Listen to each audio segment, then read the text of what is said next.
Hello, hello, good evening. Welcome everyone to Diversity Roundtable through IOCDF. We have a wonderful panel today where we're going to allow our panelists to share about their experience and their plans for attending our conference this year, which is actually next week.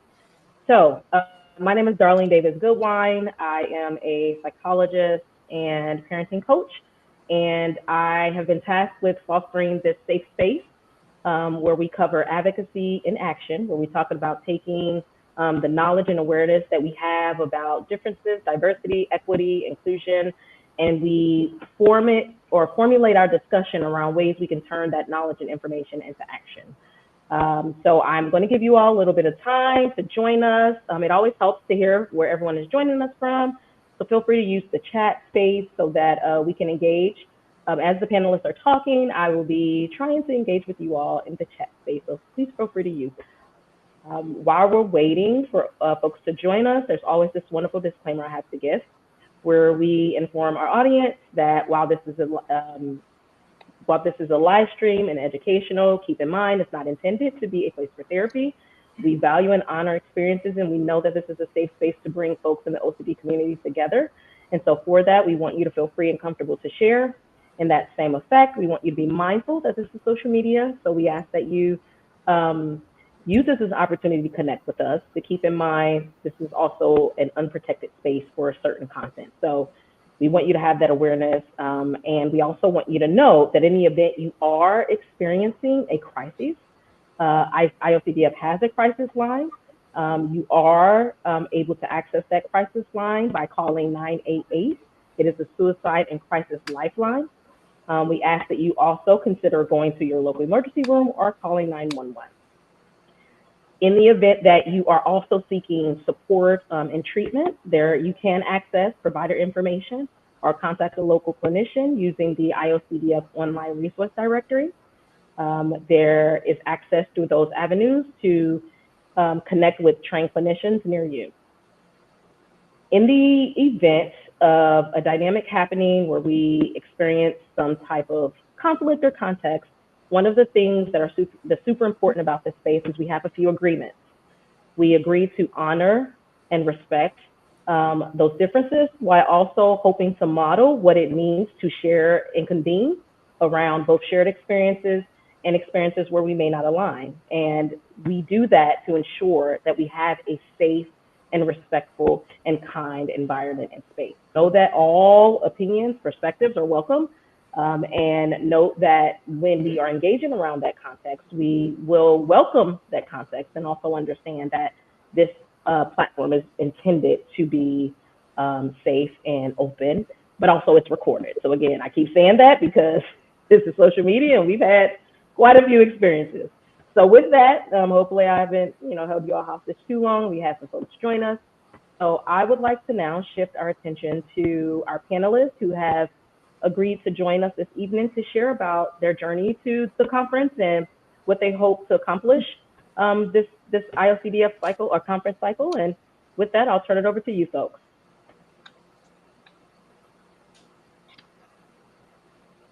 And it's also never been here or been in this space. I openly encourage folks to just hop in. So this isn't a formal conference where we're like doing a panel or that kind of thing. We openly engage. So I would also encourage you all to come off your, don't unmute yourself and kind of jump in and let's talk because folks have arrived to hear what you got to say. So come on in there. Come on in. Tell us who you are. Tell us your identities if you're comfortable sharing those, and tell us, why you're here and what you hope to share today. Who wants to go first? All right, I'll go first. Thank you, Marcia. So I'm Marcia Rabinovitz. I'm a clinical psychologist. I'm right now located in Miami. I have the honor of being like a co-chair with Darlene for the IOCDF, the IAC Council. And I'm also a board for the affiliate here at the OCD Central South Florida. I am always very excited to talk about the conference. I was thinking about this like when I got this invitation because I think it's going to be my 10th or 11th conference. Yes, my first one, I was a postdoc in Boston. So anyway, I'm always super excited about the conference. I'm here to share not only my excitement, but also like how wonderful this opportunity is for folks that are like maybe watching us or listening to us, because you can meet other people, you can find out like what is going on in the field, learning or learning from colleagues, but also learning from other family members, people with living experience. And I think that at the end of the day, for me, like it's really about sending a message of hope for everyone, right? And like feeling included and having that um, sense of belonging. So it's amazing, like the energy, everything. So I am super excited, and I will stop and let somebody else speak. All right, I'll go. Yay. Hi, I'm Tracy Ibrahim. I am a therapist that specializes in OCD and anxiety and related disorders. And I happen to also in my work life, besides that, I'm a chief compliance officer of an OCD. So, but what I do in my most precious moments is OCD advocacy. As somebody who's had OCD for about 46 years and has been treated about 20 years now. I am absolutely passionate about spreading the word, spreading the truth, helping people know what facts are versus just people saying things, guiding people the right direction to get the right help. Um, Something that Marcia said that really just kind of like, yes, yes, that. People with OCD tend to isolate for any number of reasons. They're ashamed. They're, feeling like bad people. They feel like they might harm people. All these different forms of a million different reasons you end up isolated. And I've been going to the conference for a number of years. I only a few years ago decided I will never miss a conference. So I've gone every year. The last few years it was sort of sporadic before that. And how those two things tie together is when I went to my first conference, I was just like, it was like the lights came on. I was like, what? I'm not the only one. Like, there's an entire thousands of humans. It turns out there's millions, but thousands that attend the conference. And it's just this safe space. It's you're not weird. You don't feel out of place. You don't feel like people are going to look at you if you're doing compulsions, whatever it is. It's a very inclusive, open space. I cannot tell you how relieved I was at my first conference. I went into the bathroom, and I have a number of themes, but I saw people doing similar types of compulsions that I would do. And I was like, oh, hallelujah. I usually have to wait for the bathroom to clear so that people don't judge my stuff. I'm like, hey, y'all, like, I love that for us. Like, let's get in the line and do this, not because we want to compulse, but just because sometimes we do. And it feels good to know that other people are doing it too. So you're not feeling out of place. Since then, I've attended more as a speaker, but also as somebody who can learn from other people. There's always people that know more than you, have better ideas than you, have amazing suggestions that I always walk away like, oh my gosh, Dr. Goodwine's talk on this thing like that, I'm going to use that. Like, that's amazing, in my own recovery or in my own treatment with other people. And being invited to the diversity panel that some of us are going to be on is just really touching to my heart, because even though I've been doing this for a really long time, I never really thought too much about how cultural diversity can also affect your path to recovery. I just left that part out, like a lot of therapists do. It's like, that's not relevant. That's separate. But turns out it is actually very relevant.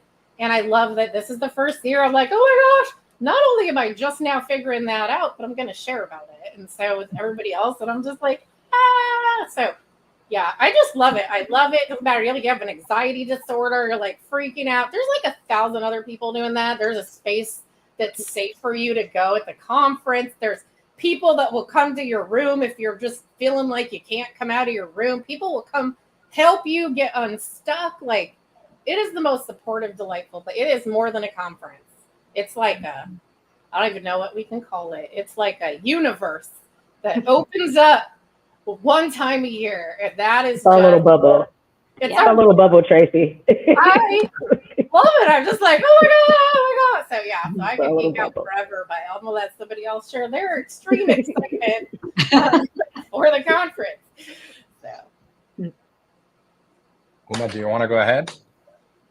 Me? Okay. So, hi everyone. My name is Jonathan Ruades. I'm Venezuelan. I've been living in the US for the last 5-6 years probably.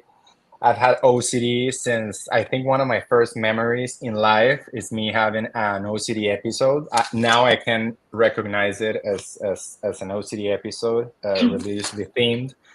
And then, of course, I think like most people, you know, who've been dealing with this throughout their life, I would say this has been my companion, right, throughout my life. It's been always there.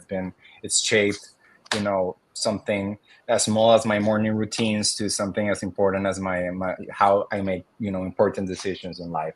So you know, I started in this journey when I was in my late teenage years. I started noticing that something was not right. Like, why am I, you know, thinking about this? Why am I getting stuck in this thought? Why am I having these dark, very dark thoughts? And you know, I was very concerned. So fortunately, I had the privilege of you know, being, you know, raised in a home that was open to that believed in psychiatry, that believed in neurosciences, that fostered that in me. So I started my therapy there, and I was diagnosed as having OCD, you know, a 17-year-old boy, and from now on the whole path started, I think. But I would say that it was not until 2 years ago, I think, that I had a very dark, very deep OCD episode, multi-themed, like a lot of things happening, and you know, that this thing kind of like sparked again, and you know, got a life of its own, that I really understood what was happening in me and what has been happening in me throughout my life. I think I get super emotional when I tell this, because I think it was the moment of my life, you know, when I opened my mind and I understood that, you know, how this has shaped me, how this has, you know, formed me as a human being, and how I had to kind of like transit and go through that dark path to, you know, get out in the end and understand that, you know, I can live with this, I can control it, I can, you know, it's always gonna be there, but I can manage that. And in that, I think finding IOCDF was, you guys have no idea, you know, I always say this to people who are dealing with OCD. The first step I think you need to do is, well, self-compassion, you know, forgive yourself, don't blame yourself for everything. And the second, and I think it's one of the most important, at least for me, it's been my case, seek out information, look for information, you know, Google, why am I thinking this? And that is going to take you through a chain of you know, discovering knowledge and information, and then you're going to get to a right place, you're going to get to a good place where you're going to feel, I'm not alone, you know, I'm not alone. There are thousands and millions of people, just like Tracy said, that are going through this. And that feeling, I think everyone who's been through that can relate to that. You know, this feeling is just so, it's like you can finally breathe. You know, you know you're not alone, you're safe. You know, there are studies. When I started back in my teenage years, all the information, I was in Venezuela, and there, you know, the internet was there, of course, books were there, but not as much information was available as it is today. So, you know, to whoever is dealing with this, use your resources, go online, you know, talk to people, and of course, always have therapy in mind. That's been the key part for me. You know, having good psychiatrists, good therapists that have been, you know, amazing at making me understand what I've been dealing with. So I'm super excited. I'm joining Marcia in the in our conference. We're gonna talk about the stigmas in the Hispanic and the Latino community in OCD. I know this is something that has been addressed in the past already, but we're also gonna present and propose resources for the Latino community that are there, because I think probably my journey showed me that, like, I can read in English, I can read a book or a website in English, but not everyone in my community can do that. So I think that's what drove me there, like how me as a Hispanic can make use of what I have and what I've lived to make this information available for people who cannot read in English and can find a safe place in Spanish or in Portuguese, in the case of Marcia as well, to find help. So that's it. So I'm super excited, guys. It's gonna be my first conference, by the way. So I'm super excited. Yes. What? Yes, it's gonna be my first conference. You yeah. might I'm freaking out.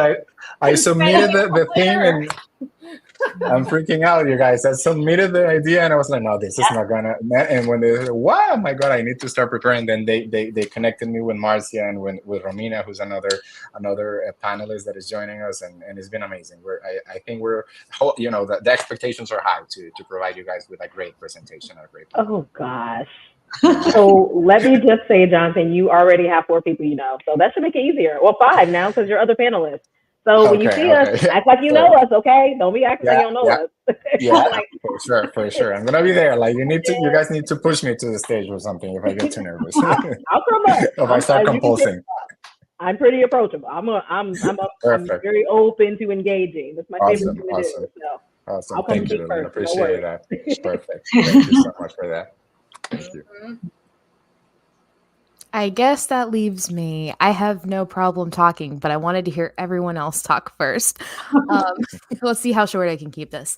My name is Uma.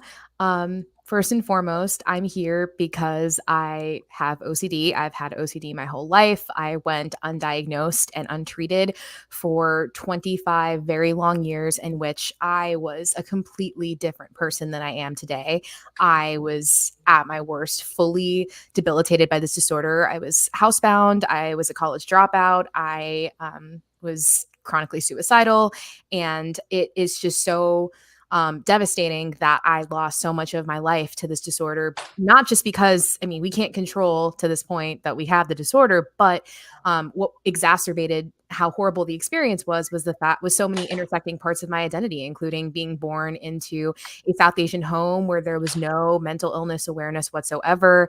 We didn't have the financial resources to get the medical care that I needed, both physically and mentally. And even when I was against everyone's will, admitted to mental institutions due to attempts on my life starting as early as 13 years old, I saw up to 18 different providers with not an accurate diagnosis, no treatment. And I really felt like I was just waiting to die because life was horrific with this disorder, plus many other comorbid disorders. How many of us don't have one? But this particular disorder just really took over everything about me, every theme under the sun as I grew up and my brain evolved and found new things to latch onto. And I learned to cope with mental compulsions. As many physical compulsions as I had, the mental ones really, really took the life out of me. And it took, like I said, 25 years and a cancer diagnosis and really hitting rock bottom again and not wanting to live anymore and Googling with a 25-year-old brain after Googling for 25 years and not finding ERP in the IOCDF to finally find ERP and the IOCDF. And it was absolutely wild to consider that I had given, despite all the stigma and being told and conditioned to believe that mental illness wasn't real, that as a second generation immigrant, anything I was experiencing distress wise was simply just me being spoiled or me having it too good or me needing attention and being whiny, and fully believing that was true. And then despite that, still getting treatment that was incorrect and didn't work, and then internalizing that as thus it is my fault, and if treatment isn't working, it's because I am a defective, defunct person. I can't it's all my fault, to then finally learning about this treatment that I had never heard of in 25 years with 18 clinicians, and having to, with all of my doubt, with all of my uncertainty, with all of my fear, force myself to trust someone again on a different treatment to hope that maybe this 19th time it'll work. And it's been a long, long road. I'm still in treatment 2 to 3 times a week. And yet my life is completely, utterly transformed as a result of understanding, and I'm still working to understand what OCD is, but understanding what OCD actually is, all of the themes that exist, how much it latched on to my every value about my memory, about my worth, about the way I show up in the world, about my integrity, about my relationships, my every facet of my identity, and just slowly unpacking that, learning how to do ERP, learning how to build trust in myself one step at a time, and through treatment, through taking a lot of risks, and through a lot of work and recovery. I used to be a college dropout. I went back to college. I graduated with a 3.5 GPA that with classes I had previously all failed out of. I got my master's in neuroscience because all I could think about was what is going on in this brain and like, how are we going to figure this out? And so I started with psychology. I moved to neuroscience. I fell in love with psychiatric neuroscience and looking at the cellular, molecular, and systems level bases of what's going on with these disorders, and especially OCD, because of how fascinating it is as a disorder, how much it wields distress on people who have the logic to understand what's going on, the insight, and to still be a victim to this disorder when it's not treated. And I have been able to get through that to build upon my own research career. And now I'm earning my PhD in neuroscience at the University of Wisconsin-Madison, studying the neurobiology of OCD and novel treatments, including psychedelics.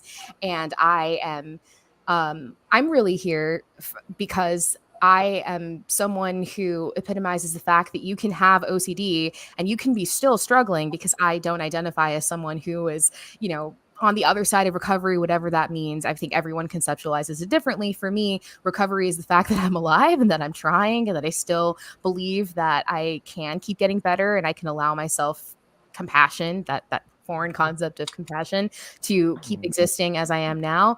And I can be doing values-driven things with my life, such as, and things that I never thought was possible. Like if you knew me before ERP, like I could barely work at Starbucks, and now I'm getting my PhD. Like it's wild. So I'm here to show you that you can do that, and you don't have to want to study OCD or neuroscience to live a values-driven life. But that's what it looks like for me. And I really show up at the conference.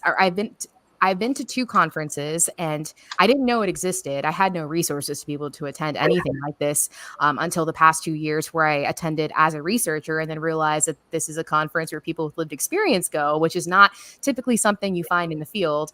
Mm-hmm. So that blew my mind, and it totally changed my life, because I realized this is a space where I can show up as someone who researches this disorder, who openly says I have it, because that's something that's completely stigmatized in academia and biomedical research. And yet I can't do it any other way, because I'm here and I'm advocating. I'm an IOCDF advocate. I talk about my lived experience with OCD all the time. It underpins why I do the work I do. And I'm a weird person that just says it, and I deal with the consequences, and such is life. But I show up to the conference at the intersection of research and lived experience. And I am especially passionate about science communication, about OCD, because I don't think that researchers and people with lived experience talk enough, and we deserve to have access to information we understand about the disorder.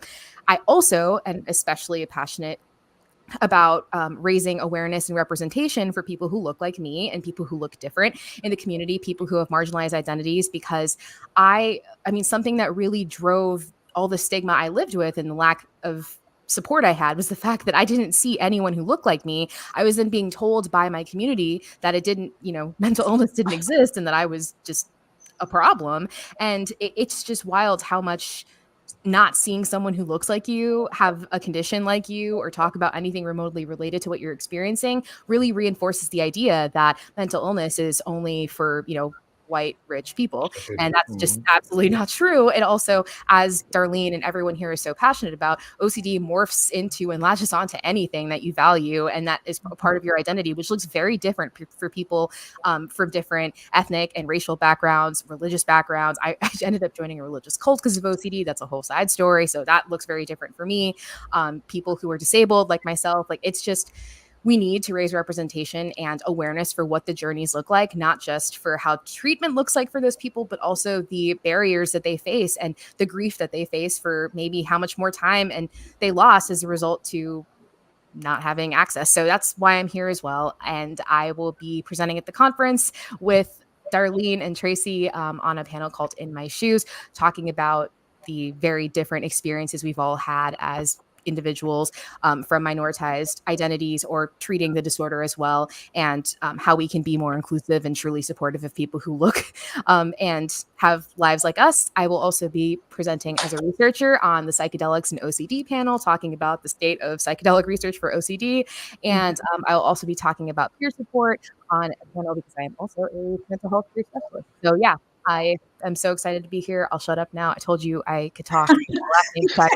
Well, Start me, I won't stop. So you have to realize, and I value that you were the last introduction, because I think what you offered, based on kind of what you all are, right? We have a clinician, we have a couple lived experiences, we have diversity and equity providers, we have a neuroscience researcher. Like, this is what a number of you spoke about especially you, Uma, when you described the difference in this conference. And I honestly, that was what was surprising me. So I also entered in, and like Marcia, actually, I wasn't at a doctoral level. I was still, I think she was like a resident or something, you said. I was just a student. I was at the foundation. I think I was in like my second year or something, and I was just putting up posters and super excited. So if you've ever been in academia, you think you're doing something because you got a poster, you're like, yes, I'm outside, I'm finally here. But then you're also nervous because you got all these big name researchers, and you're like, ew, imposter syndrome. So I share that because I think you reflect something that I want the audience to understand, and that not only is this safe, the space safe and unique, and that it has all of these different perspectives coming to the table. It's unique in that way. It's safe in that even if you don't environmentally safe, there's a reason why I'm planting this here, because Florida has its own connotation about where we're coming and what we're about to do. I think community-wise, you're able to find your person. You're able to connect with your people. And I think that's what I've realized has been so valuable, and what IOCDF has gained from involving the lived experience, folks with lived experience. Like, I have not seen that replicated anywhere. And I've been to a number of conferences in an academic space. And so honestly, when I made the decision to move forward with coming to and attending the conference, it was because for me, representation is super important. So as I advocate and put things in action, this is one of my actionable items, because many of you were probably, once I plant this, you're like, dang, you have not seen a lot of Black people. You have not. And if you've never thought about it, let me bring it to your attention. You're not seeing a lot of Black people. So, it's this idea that in your lived experience, you find yourself isolated, withdrawing, just like Tracy said. But here is an opportunity to come and align on the foundation of, here is what we need to know about OCD, and this is how we need to facilitate and actively work at creating safe spaces where we can have these conversations, initiate and participate in this dialogue. And the work is in continuity, continuing to do that. And it's nuanced and it's complicated and it's long. And so that's why when you're like, I've been talking for so long, well, when you talked about like 5 different things that you're doing in your one body, right? So yeah, you're gonna have to talk a little longer. But I would also like, in planting that context, I want you all to share, what is it that you're looking forward to in the way that you have anchored yourself in advocacy and action, right? Like, everybody who's presenting is in a sense an advocate. And I know we're speaking about cultural and ethnic things, but I think there's something specific about where OCD position in mental health. So we're even just speaking out about OCD is an advocate, right? So share with me your thoughts about like what you're looking forward to as it relates to your role in advocating on behalf of OCD. I can share about that because I am like freaky, weird, passionate about OCD. Very specifically, I was named Taboo Tracy because taboo themes of OCD are my jam. Because because we all know how people think about OCD. We know, oh, I'm a little OCD, I have a touch of OCD. Oh, my stuff is neat, all the gross, weird stuff. And where I got the most isolated in my OCD is that, sure, I did have contamination theme, but guess what? I also had suicidal OCD, still do.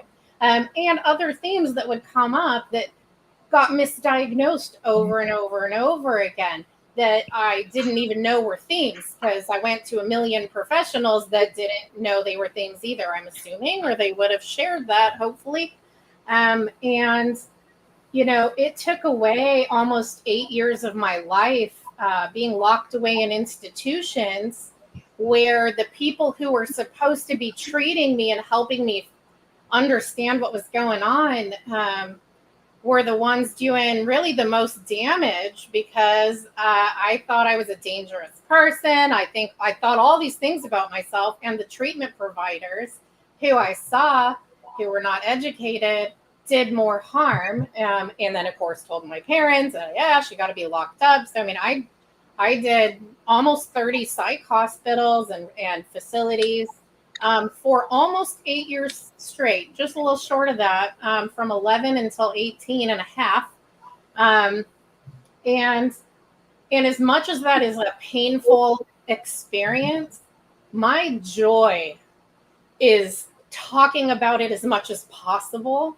So other people can be like, oh, okay, yeah, like, oh, what do you have? Oh, pedophilic OCD. Oh my gosh, yay, guess what? We treat it the same.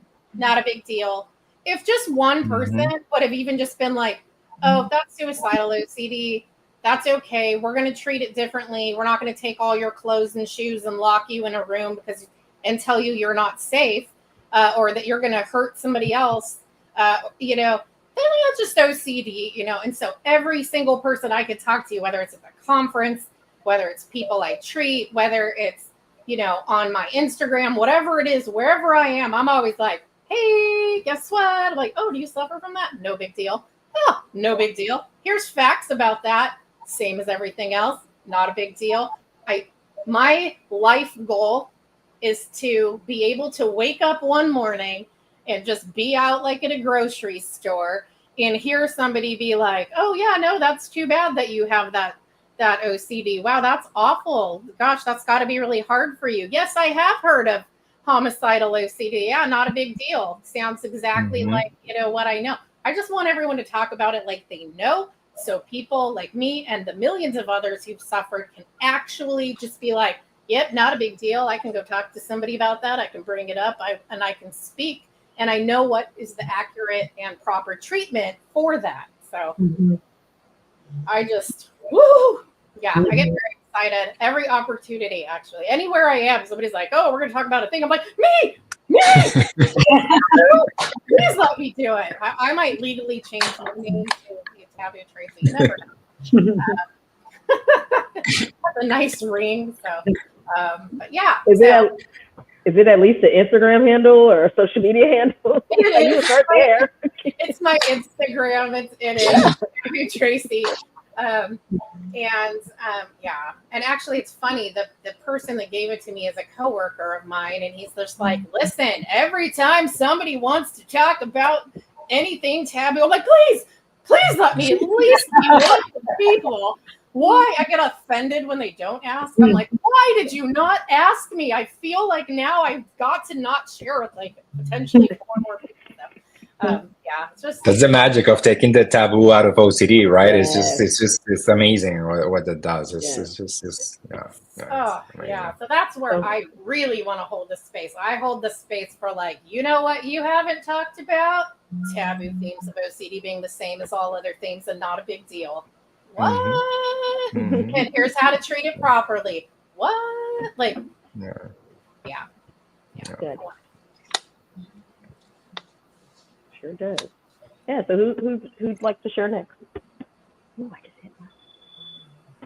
I'll go next, because I think you touch on something that really like touched my heart when I, hear people just describing like how long like it took for them to receive the treatment, and is the story that at least I hear like over and over and over, and really like touch my heart. And that's kind of mainly like why I've been doing like the work that I've been doing. And I am so passionate. Like I'm originally from Brazil, and I received like my first kind of like introduction to OCD kind of like work back home.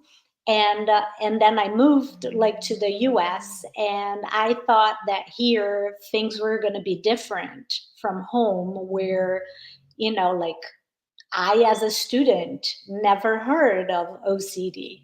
I, as a student, had never heard about like how to treat OCD. So I am very grateful for, at the time, my mentor, who was trained in the US, and kind of like was, just by chance, my mentor who kind of was able to give me the appropriate like training and tools and skills like to start like working and doing like exposure therapy with her patients at the time. And I moved, and I thought like, oh no, here things are going to be so different. And during my training here in the US, I kept hearing like the story over and over again.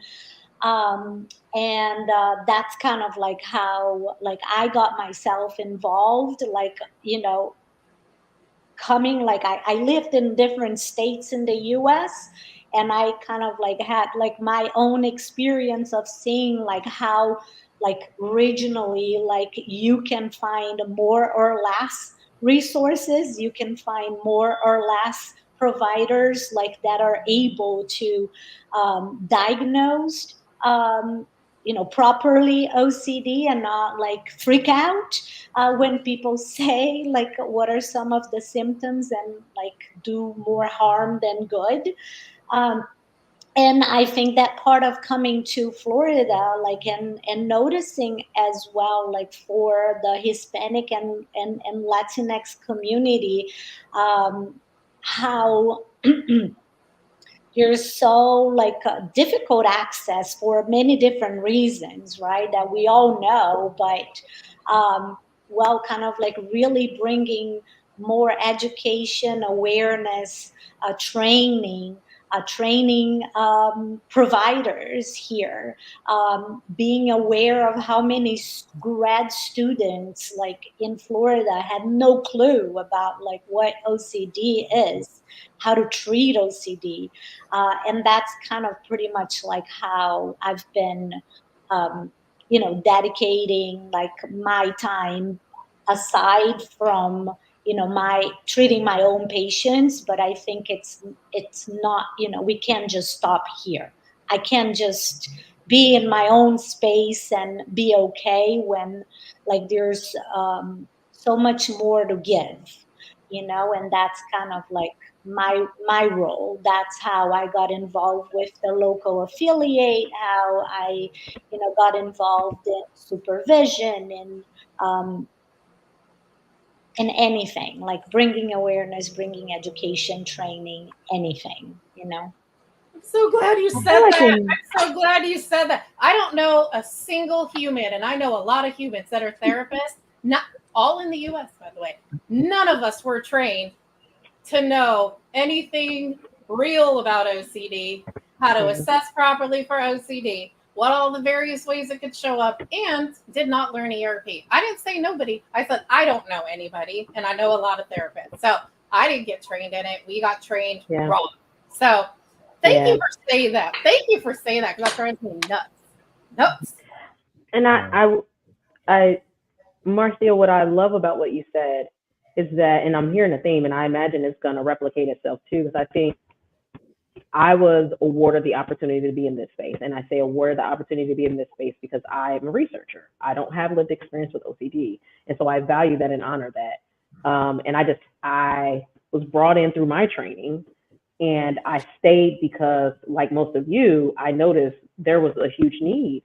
And I think one of the things that I've noticed about OCD, the IOCDF space, especially the conference, is we are constantly trying to address this huge need.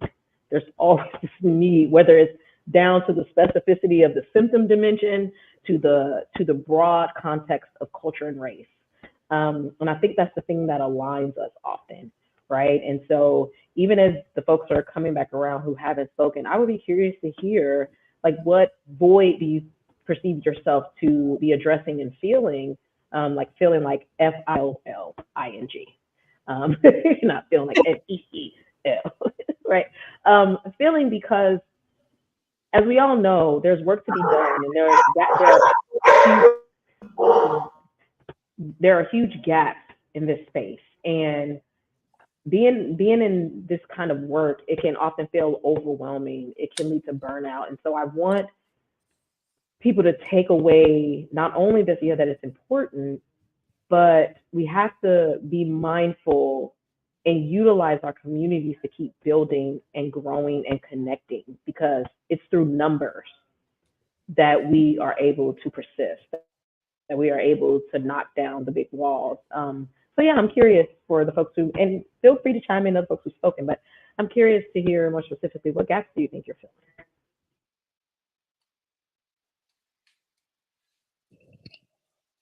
Darlene, I think I lost you. I lost you guys. We can hear you, Jonathan. Did you hear what I said?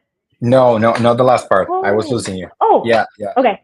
I said if you could share what gap or void you think you're feeling, like FLL, I am feeling this gap, as it relates to the larger community and why many of us found ourselves staying. Like, some of us came for different reasons, but I know I'm still here because I want to support the work that is being done, that I know would be completely overwhelming if I was trying to do it myself. So. Yeah, I would say it's, for me, knowledge is power. I come from a communications background, academically, corporately, and I would say it's something that I've noticed. The more you give information to people, the more you communicate things to people, the more empowered they are, the smarter they are to make decisions. They become wiser. They have, I think, yeah, it's just they can shape their future better. It's and that's something that for me, OCD is critical, because I've seen it in myself. If I have information, if I have a book with data, and of course this comes with OCD as well. I need to have data. I need to have numbers. I need to see that that something is scientifically based or backed up. So when I see that and when I find that, my anxiety goes down, and I feel that, okay, I can keep doing this. I can keep working on this. And again, I think the gap that I would like to feel, I'm taking baby steps here, you guys, compared to you. I think you guys are rockets in space already, and I mean, I admire you so much. Just listening to what you guys are saying, I want to be you when I grow up. So I'm just taking baby steps here. I think by identifying something that Marsha was saying, like probably non-English speaking minorities can have some challenges in accessing information, in seeking counsel, in getting the right resources. For me, as an OCD patient, I would assume that every therapist, mental health therapist, would know what OCD is, and it's not like that. So what can I do as an OCD patient, as someone who because yes, I've received therapy, but a lot, and probably you guys know this, and the people watching as well, a lot of the work that we have to do with OCD, we have to do it on our own. I mean, we have therapy, we have ERP, we have our sessions, but then the burden of proof comes for us. We're the ones dealing with this every day, battling the little monster, as we call it. And then the more information we give to them, the more prepared a therapist is to provide a patient, an OCD patient, with the right information, with the right tools to do their their ERPs or the little tools that they can use on a daily basis to deal with this. Is just priceless for me. It's just, it doesn't have I cannot quantify that. I cannot quantify that because it's been my experience. And today, for example, I was just to give you an example of how important resources are. I was in this job interview, was super tough. I was super nervous, super anxious because I'm really into the position. And then I think, or my imposter syndrome, which is now something that I can relate to my OCD as well, because in it, in a normal person, okay, imposter syndrome is, just something that you get. But with me and my OCD, it takes like a life of its own as well. So that was, I think I screwed up in this question. So immediately I Googled imposter syndrome, OCD, IOCDF was there. And I was like, okay, so that's fine. I can, I know that in me, this is gonna take, another level. So yeah, I think it's just what can I do to bridge the gaps? What can I do to learn from the best? And I think some of the best people that I follow on social media, that I've read the research on, work in cooperation with IOCDF. So I think that would be amazing, learning from you guys. Absolutely. I kind of feel like my whole existence is filling a gap. Like all I do is fill gaps. And I think I've been sitting here hearing everyone's answers because I was like, how do I even answer? Because there's like 15,000 ways that I feel like I'm filling a gap. But I think on a really high level, I think as someone who has OCD, who felt so alone, confused, and didn't understand the disorder, and then started to understand I have OCD, but then felt like pretty much everyone in my life and anyone around me, whether it be, personal, professional, research, especially, like nobody understands OCD and I'm like the only person talking about it. It felt so isolating and alone that I found this community, and it feels so supportive and validating and amazing because on many levels, like I don't have to explain what OCD is here. We all know it, and we all have this mutual understanding, at least, of not just the devastation of this disorder, but the fact that ERP is not like taught to most clinicians and how long it takes to get treatment, yada yada yada. So I think it's really easy for people to find that the safe space and then stay in the safe space because it feels so hard to be out in the world where it's not a safe space. And I had to really be real with myself and realize that like I could stay in the safe space and talk to the community who already gets it. And that's fine and good. But there's the vast majority of people don't know what OCD is. Like that's not changing the people that don't know it. It's not changing systems like from the top down. It's not changing how we understand the disorder. It's not changing, like 99.9% of people I interact with. And what's really sad is professionally with psychiatrists, psychologists, researchers, people who you would think if at least they probably get it. Like the number of times when I'm presenting my research, and at this point it's been, probably 50 conferences at this point. And like every single time, like almost everybody just like thinks what I'm talking about is a joke until I have to go back and not just explain my data and my research, but like what the disorder is, what it's not, blah, blah, blah. My point is, it feels very easy to stay in the safe space, but I think the work is to have to go back out into that really scary, hard world where people don't understand and raise awareness, because it feels like more people understand when we're in a group of people with groupthink and we all get it, but that's not the reality at all. So, absolutely. That's not. Absolutely. Thank you for validating that, because I feel like when I talk about research and talking about this in more formal contexts, a lot of people in our community tell me that maybe I'm just wrong or I'm just like talking to the wrong people. And I think maybe those people are around professionals who understand OCD at the IOCDF conference, but not at literally any other conference at all. So anyway, so that's like a huge gap that I feel like I'm filling. But embedded in that is me being someone who looks like the way I do, who is brown, who has many, many marginalized identities, that when someone is hearing about OCD for the first time, they're hearing it from someone who looks like me. And I'm not saying that, of course, it's so valuable for people from, the majority backgrounds to be talking about OCD. But when someone's first touch point to OCD is someone who looks like me, I'm thinking about, I had the privilege of being on the American Psychological Association's podcast, their first ever episode on OCD. And they asked me to do it. And I feel so grateful that I got to do that, not just because it's a platform, but because many people's first instance of hearing about OCD is from someone who looks like me, automatically breaking down the barrier that this disorder isn't, like I said before, for these internalized biases we may have. If this is for white, rich people, like they're hearing they're hearing it from me. And so I think every way that I show up to, I guess, to consolidate all the 15,000 things I was trying to say, is every way that I show up is, one, to bridge the gap to people who don't understand, which is the vast majority of people. So we need everybody in this community to be doing this in whatever way they can, but also to be someone who looks the way I do, who actively is someone with intersecting identities that is bringing this awareness so that it's shown that this disorder doesn't just look like one person. And so that looks like me being a researcher who has OCD. So people don't just conflate that if you're a researcher, then you don't have mental illness, because they usually gatekeep and don't let us in here. But I clawed my way in, and I'm like, if I can do it, other people can too.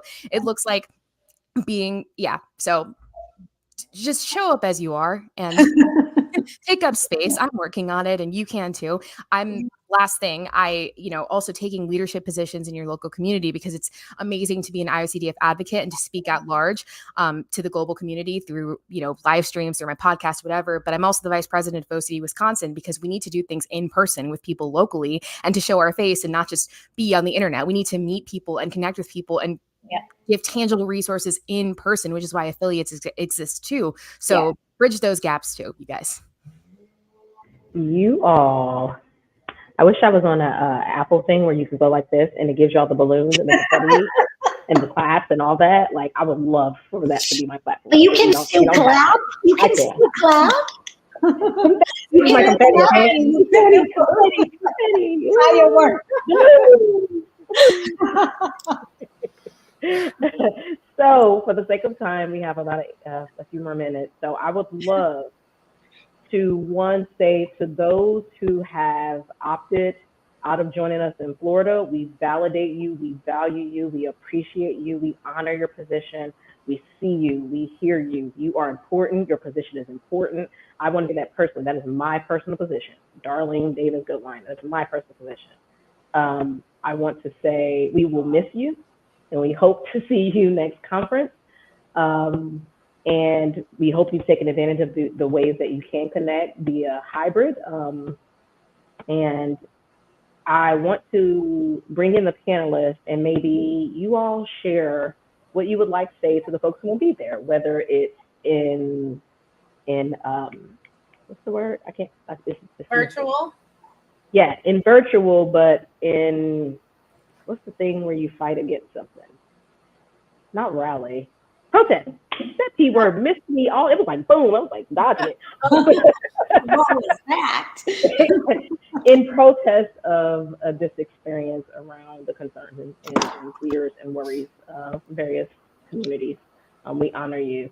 But for those who have taken that position, but also didn't have the privilege to fly to Florida, or didn't have the privilege for whatever reasons, whether it's their abilities, financially, physically, what would you share with those folks in their absence, in a way to just connect them and let them know that we value them in this space? What would you share with them about what you want to bring to the conference and how you want to, what would you give them as kind of your closing thoughts? My gosh, I know. I'm like, free therapy for everybody for 100 years. Like, that's, you said, what do I want, not what's real. Wouldn't that be ideal? Man, wouldn't that be great? Like, everybody gets free proper therapy. Yeah, like, that's what I want. Jack, don't we have some like agencies that actually offer free therapy? I wish we could. There are things and people and stuff, but I for sure, I want to just say, like, if the thing holding you back is physically arriving, finances, something like that, I just want to mention that there's going to be a virtual conference in fall that maybe might be more attainable to you. And I just want to say that out loud in case you don't know that, and that there are a lot of other ways that you can get support and information from people who know what they're talking about, either, coming to the IOCDF website, coming to other lives that people do in all those different areas, and that you're not alone. So that you're not alone, you're not weird, except if it's in a good way. Look at everybody see Uma's eyes. Uma's like, well, maybe you are, but that's weird. And it's okay. Yeah. I saw your eyes, Uma. All right. Yes. Thank you, Tracy. I appreciate that. Who's next? Who's closing out next?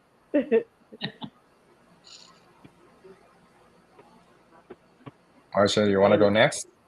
Please, you go. Me? I'm Who?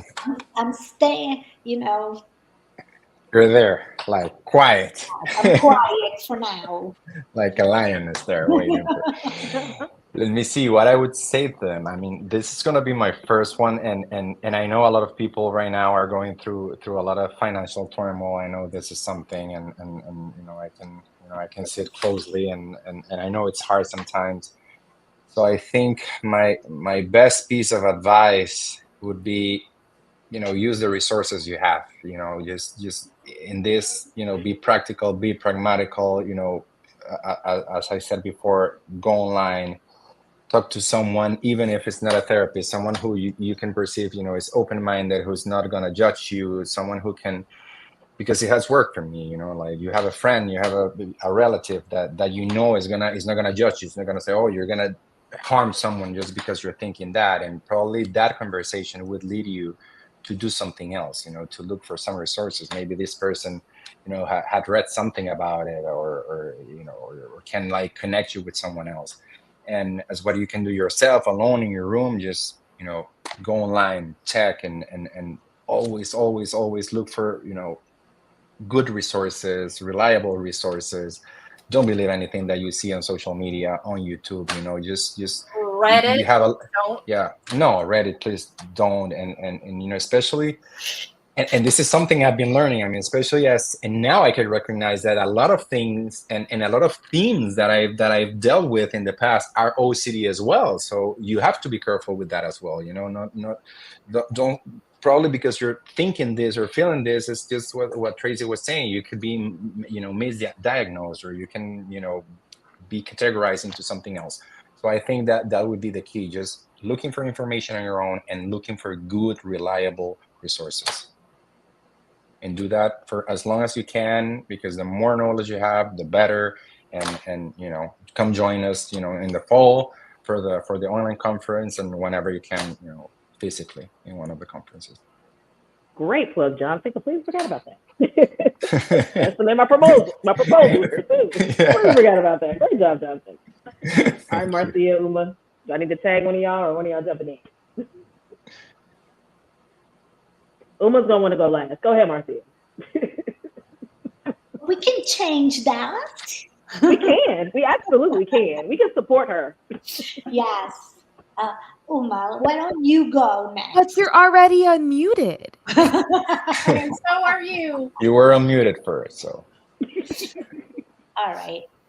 Okay. All right. Okay. I'll go. Well, I would like to say that I understand, I validate like people's experience and people's decision for not being there this year. But I also would like to share that being a clinician here in Florida, that I also appreciate a lot the decision of holding this conference for the first time in Florida, given the need for local clinicians for training and to have access to the conference being here, because usually is also very costly for from Florida to also fly to California, to Chicago, to Boston for all of those years. So, at the same time that, I wish none of this were happening and that we could have everybody here. I understand, I validate you, but I also appreciate the opportunity to have this conference this year, and the opportunity to be giving local clinicians, local families, local people with living experience to also attend for the first time the conference. So I wish a lot of you also, if not here, that you join virtually. And yeah, that's all I have to say. Thank you, Marcia. All right, Uma. Bring us home. I just have to say that I don't want to diminish the power of in-person connection because that is true. I did say that earlier. However, there are, I don't think anyone is missing too much not being in the conference. When I say that, I mean that everything we have at the conference all together in one place, individually you can find elsewhere. Like these, like all the information that's shared at the conference is also shared via podcasts, via live streams. The IOCDF has so many live streams per week with the top, clinicians, advocates, people who have so much to share that are disseminating the same information. In terms of local community, there's a reason that affiliates exist, at least in the US. I know we're working on making this more international, but even so, making connection with people on the internet, just put yourself out there. You are not alone. And I know it might feel horrible to not be able to go to the conference. And there's so many reasons, even beyond, it being in Florida in terms of financially, it's a huge investment to go. And, the time where people are at in their recovery to even be able to travel in that way, like, physical limitations of being able to move in general. There's so many reasons that people couldn't go to the conference. And for that, I say, please take advantage of the digital age we're in right now. Take advantage of all of the online resources. Like we said, the online conference, I'll plug that again.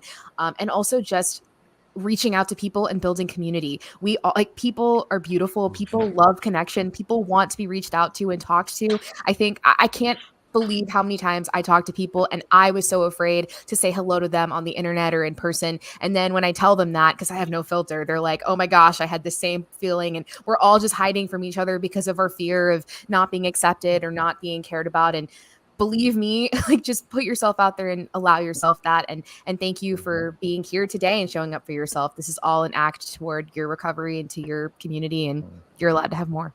Uma, I would add to that. Like, I always think the world would be a better place if we had more vulnerability. Just talking about our issues, because sometimes you talk to someone and they're going through something similar, and then you're like, why weren't we talking before? Why weren't we sharing this?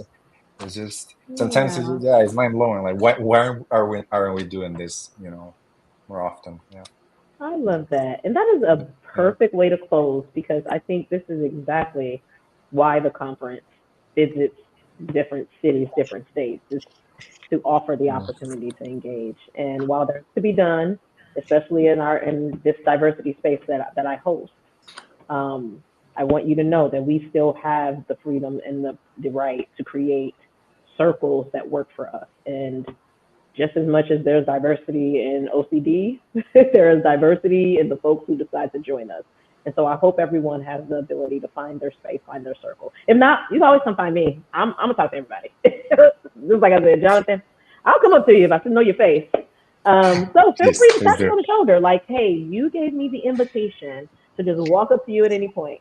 And I know there'll be some internal OCD stuff that's going to happen for folks. But this is what I want you to say back to it. OCD, not today, not right now. Darlene said I could talk to her. Perfect. And with that, I close session. Thank you all, panelists, for your time. I am so excited to see you soon. For those of us who are able, or those of you who are able to join us virtually, look out for us.